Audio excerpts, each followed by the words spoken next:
ये घटनाटा है क्या करी बोले विगत दिन रे आमे बाली चोर मानकर विरुद्ध रे स्वर उत्तोलन करूँ मीडिया रे बाहरी मो मंत्री फंत्री लेखा पढ़ा भी बहुत होता आउ ये बाली जेन चोरी करुछन बाली दलाल माने मानकर विरुद्ध रे मु स्वर उत्तोलन करी। 2 नंबर गोचर जमी 10 एकड़ गोचर जमी छेपापाली मौजारे अरुंधती बांधकला भुवनेश्वर जोर जबरदस्त दखल करिछे से बेआईन भाव लीज रे नहींचे आउ से गोचर जमी माफिया माने नहींगिरी कंपनी करवार द्वारा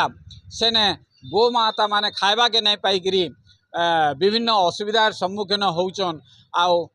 रास्ता रे बुलुछन टाउन मुहा होउछन हेतिल लगी गोचर जमी उद्धार करवार लगी एवं राष्ट्रमाता गोमातांकर सुरक्षा लगी मुई जेन प्रयासटा करी एथिरे मोर कौन सी व्यक्तिगत स्वार्थ नाई ना बाली माफिया मानकर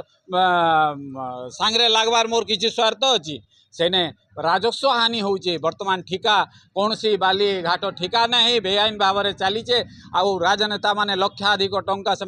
बटी नहींचन से लगी मुई जनसाधारण उपकार पाई एवं सरकार को राजस्व लाभ पाई मुझा लड़ाई करी मोर कौन व्यक्तिगत स्वार्थ ना एवं गोमाता स्वार्थ पाई मु लड़ाई करी आपणकर गोमाता संपत्ति उद्धार करवार पाई से मते आक्रोशमूलक भाव में ये जो अरुंधती एवं गोमा ये आपणकर माफिया बाली माफिया माने एटा जानी शुणी से लोक असामाजिक व्यक्ति द्वारा से मते आक्रमण करदिले।